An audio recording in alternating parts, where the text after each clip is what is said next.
बस मैं आपका सिर्फ 2 मिनट लूंगा, ज्यादा नहीं, 2 मिनट।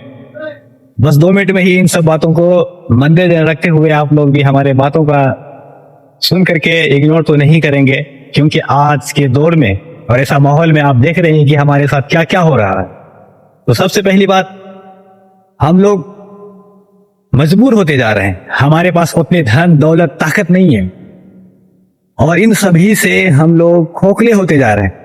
और खोखले करने में सबसे ज्यादा हाथ जो है उन हराम खाने वाले मुसलमानों का है। मैं सुनता हूं कि हमारे गांव में, हमारे क्षेत्र में, हमारे कौम की बेटी, माँ बहन किसी गैर के घर पोछा लगाने जाती है। क्या ऐसा होना चाहिए? क्या हम लोग को उनका ख्याल नहीं रखना चाहिए? मैं उनके पड़ोसी होने के बावजूद हम उनका हर समय, हर टाइम पे उसका ख्याल रखेंगे कि उनके पास क्या है क्या नहीं है, हमारी गांव की बेटी कहाँ जा रही है नहीं जा रही है, हमारी समाज की बेटी बहन कहाँ जा रही है, किनके घरों जा रही है पोछा लगाने के लिए। क्यों? वो मजबूर है। उनकी मजबूरियों का मजाक उड़ाओगे, बल्कि उससे बात कर नहीं सकते, उसकी जो परेशानी, उसका परेशानियों का हल नहीं कर सकते।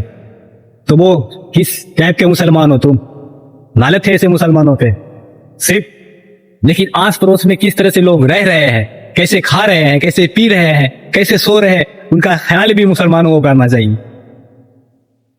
लेकिन मैं देखता हूं ऐसा कोई मुसलमान नहीं कर रहे हैं आज के दौर में। और ये आजकल के जो सूद खाने वाले हैं, मैं ज्यादा तंज कसता हूं ये सूद खाने वाले मुसलमानों पे, जो कि लिखा हुआ भी है कि सूद खाना हराम है, लेकिन फिर भी वो हराम काम करने के लिए जरा से भी कतराते नहीं है, खुदा का खौफ नहीं है इनके पास। बस ऐसे ही शख्स को सूद पे लगाते हैं जो लाचार है, मजबूर है, वो देने से इतराते हैं, नहीं दे पाते हैं। और वही समय जब उसका सूद बढ़ते बढ़ते 50 का लाख, 1.25 लाख, 2 लाख हो जाते हैं, वो जबकि मूड तक नहीं देने के योग्य रहते, उनको सूद तक दे देते हैं। वो बेचारे से मजलूम गरीब वो कहां से भर पाएंगे? पैसा नहीं चुका पाने के बाद आप उनका कभी कभी जमीन लिखा लेते हो, घर लिखा लेते हो। क्या है? खरीद लिए हो? मैं ये पहला वार्निंग दे रहा हूं, मैं खुला वार्निंग दे रहा हूं। मुझे सब पता है कि कौन कौन सूद पे पैसा लगाते हैं और कौन कैसा बिजनेस चला रहे हैं, मुझे सब पता है। अगर दोबारा मुझे पता चला कि किसी मजलूम को, किसी गरीब को सूद पे पैसा लगा रहे हैं, उस दिन यहां पे फोटो तुम्हारा होगा और सारा सबूत होगा, और तुम उस दिन जेल जाओगे। नहीं तो सूद देना बंद करो, किसी मजलूम का सहारा बनो, तुम पैसे कर्ज दो उनको, टाइम मोहलत दो, ताकत बनो उनकी। अरे क्या तुम बेगैरत वाली काम करते हो सालो?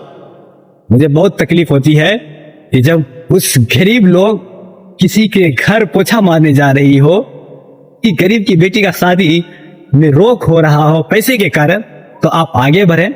आपके पास अल्लाह पाक दौलत दिया हो तो उसका अच्छा इस्तेमाल करें, क्योंकि अल्लाह पाक देता है तो लेने का भी क्षमता रखता है किसी ना किसी बहाने। बस मैं आप कुछ नहीं कहूंगा, बस आप लोग हमेशा एक दूसरे के सपोर्ट में रहें, एक गरीब मुसलमानों की भी सहायता करते रहें। जितना आप सहायता करोगे वही गरीब आपके साथ खड़ा रहेगा हमेशा, और बाकी कोई साथ नहीं रहेगा तुम्हारे। वही गांव वाले साथ देंगे तुम्हारे, वही गांव वाले साथ चलेंगे तुम्हारे, वही गांव वाले हर एक कदम कदम से मिलेंगे तुम्हारे। बस मैं ये कहूंगा, गांव को संभाल लो, सब चीज सुधर जाएगा। एकता में ही बल है, ये तो मैंने भी स्कूल में सुना था, पढ़ा था। एकता में ही बल है, आप एकता बनाए रखें, ना कि आपके पास अल्लाह पाक दौलत दिए है, उन दौलत के जरिए आप किसी को इग्नोर नहीं कर सकते, आप किसी को छोड़ा नहीं कह सकते, आप अकर नहीं दिखा सकते। क्योंकि अल्लाह पाक ने आपको दौलत दिया हो तो वो दौलत किसी जरूरतमंद के पास भी थोड़ा सा खर्च कर दे, अगर जिसे जरूरत हो। आज हमारे गांव में बहुत सारी लड़कियां हैं, माँ बाप गरीब है, आज वो बाहर जा रहे हैं, मुझे बहुत तकलीफ होता है। अल्लाह पाक सोचते हैं ना कि जिसे दौलत होना चाहिए, जो मदद कर सकता हो, उसे अल्लाह पाक दौलत नहीं दिया, और जिनके पास दौलत दिया हो वो मदद नहीं, वो और भी दौलत कमाने के चक्कर में लगे हुए हैं, चाहे वो किसी भी जरिए हो, चाहे हराम काम करके या सूद पे लगा के। तो मैं आप सबसे आग्रह यही करूंगा, अपने गांव का हमेशा ख्याल रखें, अपने गांव के बारे में सोचें, क्योंकि आज के दौर में जब तक आप मजबूत नहीं रहेंगे तो आपका कोई भी सुनने वाला नहीं होगा। अगर आप गांव में ही मजबूती के साथ रहेंगे, आप ताकत बनाए रखेंगे, आपकी ताकत है पैसा, अगर जिनके पास पैसा नहीं है, जो गरीब है, उनके पास ताकत भी नहीं है, अगर आप उसे थोड़ा सा भी सहारा बन जाएंगे तो आपका भी ताकत बढ़ जाएगी।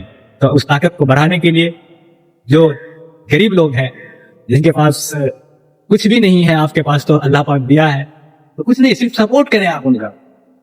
वो हर हमेशा आपके पास आप नहीं फैलाए, बस उसको देखें कि वहां पे क्या दिक्कत है, क्या परेशानी है, हमेशा परेशानियों को पूछते रहे और कुछ भी नहीं है उनकी परेशानियों को पूछते रहे, दुख को पूछते रहे, ताकि लोग इन गरीबों का कोई फायदा ना उठा सके। क्योंकि आज के दौर में बहुत फायदा उठाया जा रहा है और मैं ये चीज को देख रहा हूं कि तुम लोग सिर्फ कमाने में मशगूल हो, गांव का देख रेख करने में मशगूल नहीं हो।